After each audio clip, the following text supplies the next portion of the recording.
Urgence médicale et Pourquoi Docteur, le seul média qui ne prend pas les yeux. Le journal, en partenariat avec le groupe Vive.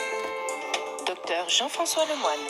Bonjour, nous sommes le jeudi 16 avril, édition très spéciale car consacrée aujourd'hui à un seul témoignage exclusif, mais d'importance.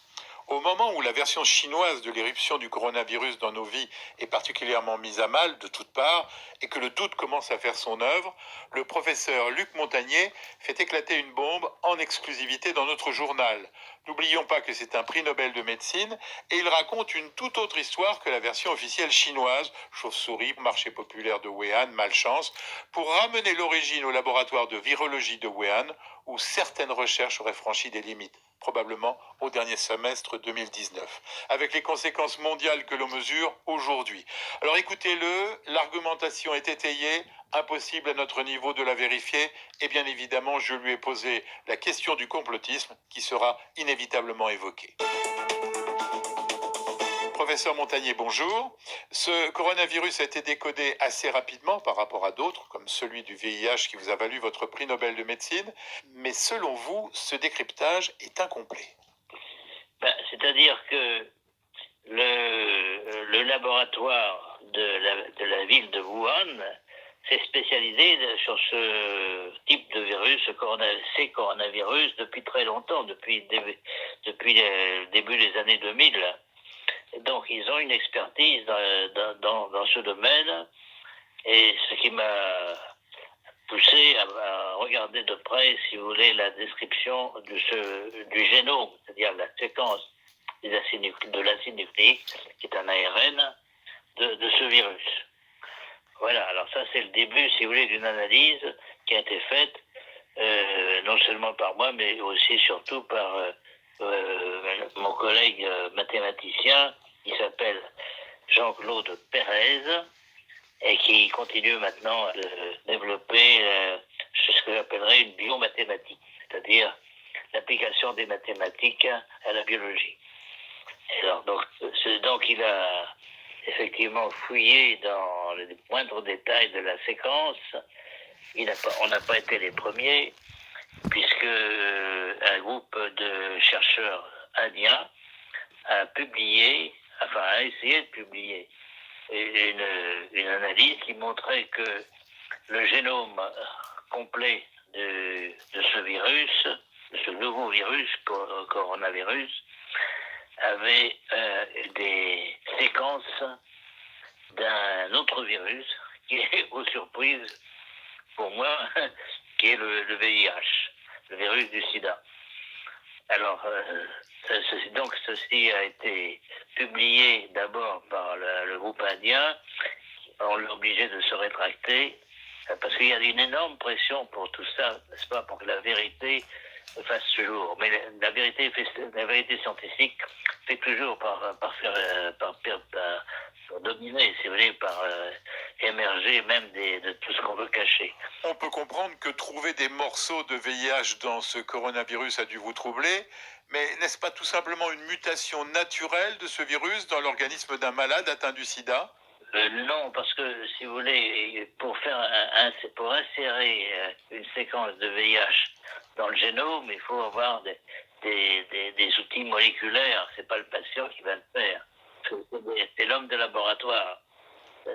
Maintenant, il y a quelques années, c'était dur, maintenant c'est beaucoup plus facile. C'est beaucoup plus facile maintenant. Cette hypothèse naturelle étant levée, ce ne peut être donc qu'une manœuvre délibérée. Alors, l'hypothèse, c'est que ce virus sort du laboratoire de Wuhan. Il y a un laboratoire de haute sécurité, malgré tout. Ce virus a échappé peut-être à ses promoteurs. Et donc, l'histoire du marché aux poissons est une belle légende, si vous voulez, mais c'est pas possible. Il y a très peu de choses qu'un virus de chauve-souris, parce qu'au départ, donc, ils ont travaillé sur un modèle qui est le virus de chauve-souris, et c'est ce virus-là qu'ils ont modifié. Mais leur but était de fabriquer une arme biologique, un virus agressif, ou ce qui serait plus tolérable, fabriquer un vaccin contre le sida ? Je pense, c'est l'hypothèse la plus raisonnable, c'est de penser qu'ils voulaient faire un vaccin contre le VIH, donc et utiliser un coronavirus qui en principe pouvait être atténué et ne pas donner de maladie comme vecteur, si vous voulez, comme porteur des antigènes, enfin des parties de molécules du virus du sida qui pouvaient servir à un vaccin. C'est donc l'histoire de l'arroseur arrosé version tragique. Voilà, c'est un travail d'apprenti sorcier, si vous voulez. Alors, parce que malheureusement, enfin, on connaît beaucoup de choses en biologie moléculaire, on peut faire des bricolages, mais on a oublié, ou plutôt on n'a pas perçu le fait que nous sommes dans la nature depuis nos ancêtres sont là depuis des millions d'années, et la nature ne tolère pas n'importe quoi. C'est-à-dire qu'il y a des harmonisations, et c'est ce que mon collègue Pérez a beaucoup développé dans les années précédentes, c'est-à-dire que la nature n'admet pas n'importe quelle construction moléculaire, aussi elle les souffre, elle essaye de les éliminer. Et c'est ce qui est en train de se passer. Selon vous, la nature nous offre un rattrapage. Alors c'est la deuxième partie de mon message, si vous voulez. Ce qui est en train de se passer, c'est que la nature élimine ces corps étrangers du génome du coronavirus, et on assiste à un nombre de mutations spectaculaires, ce qu'on appelle maintenant des délétions, parce qu'on enlève justement les morceaux qui ont été altérés, les morceaux du VIH. La nature les enlève spontanément au fur et à mesure que le virus passe d'un patient à l'autre. Et ça, on le voit maintenant. Surtout, c'est des patients américains qui ont été les derniers infectés. Et on voit ça sur la côte ouest, la côte pacifique des États-Unis, à Seattle par exemple, où là justement le virus qui infecte commence une dégringolade énorme dans cette petite partie du génome du coronavirus. Une lueur d'espoir. C'est une lueur d'espoir. C'est une lueur d'espoir pour penser que même si on ne fait rien, les choses vont s'arranger. Mais quand même au prix de beaucoup de morts. Donc si on peut accélérer cela, et moi j'ai des propositions à faire, mais là j'ai besoin de beaucoup de moyens.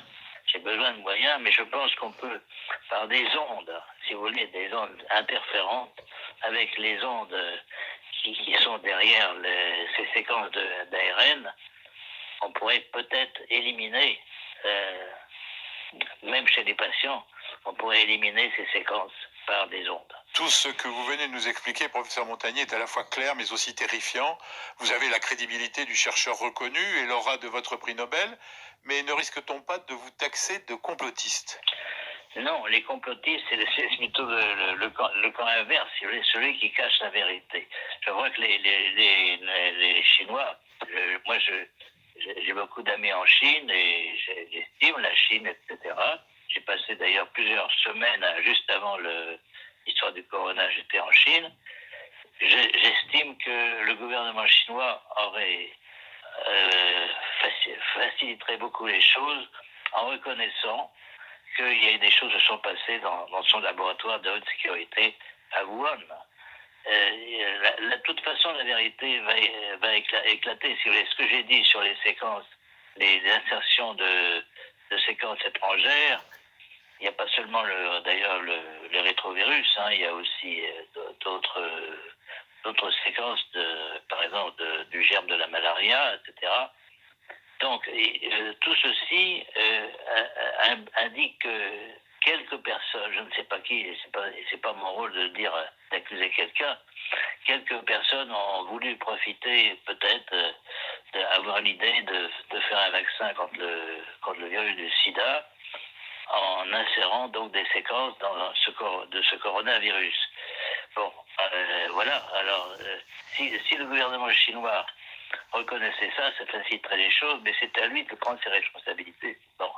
Et je répète, la voie d'interdire actuellement maintenant des publications sur l'origine du corona sans avoir le visa des autorités gouvernementales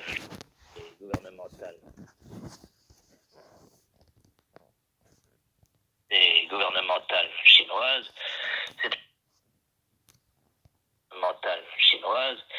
c'est une aberration chinoise, une aberration et surtout ça donne l'idée que la science maintenant ne dépend pas de la vérité, de la vérité des choses, mais de la volonté de personnes. Alors ça, c'est très très mauvais pour la réputation de la science. Donc personne à ce moment-là n'aura confiance dans ce qu'on vous dit sur la science, sur les résultats qui sont fabriqués, n'est-ce pas? Et si on empêche la vérité d'éclater. Donc c'est une très mauvaise position. J'espère que le gouvernement chinois ira jusqu'au bout. Je crois qu'il commence à reconnaître que des travaux ont été faits sur le corona. Il faut savoir qu'il y a eu une aide américaine, financière importante au moins, mais peut-être aussi scientifique, à ces équipes chinoises. Donc ça n'est pas seulement une origine chinoise de cette affaire, mais bon, il faut attendre. Donc, si vous voulez, mon but n'est pas de faire une enquête policière et d'accuser des personnes. C'est pas. Je pense que c'est une erreur. Errare humanum est, disait-on, n'est-ce pas, au latin. L'erreur est humaine. Et par exemple aussi, autre exemple récent, l'Iran a tué beaucoup de personnes d'un avion, en se trompant. Ils l'ont reconnu. Bon, ils l'ont reconnu. Alors, j'espère que la Chine est assez grande elle-même pour pouvoir reconnaître une erreur. Merci, professeur Montagnier. C'est clair et glaçant. Cette édition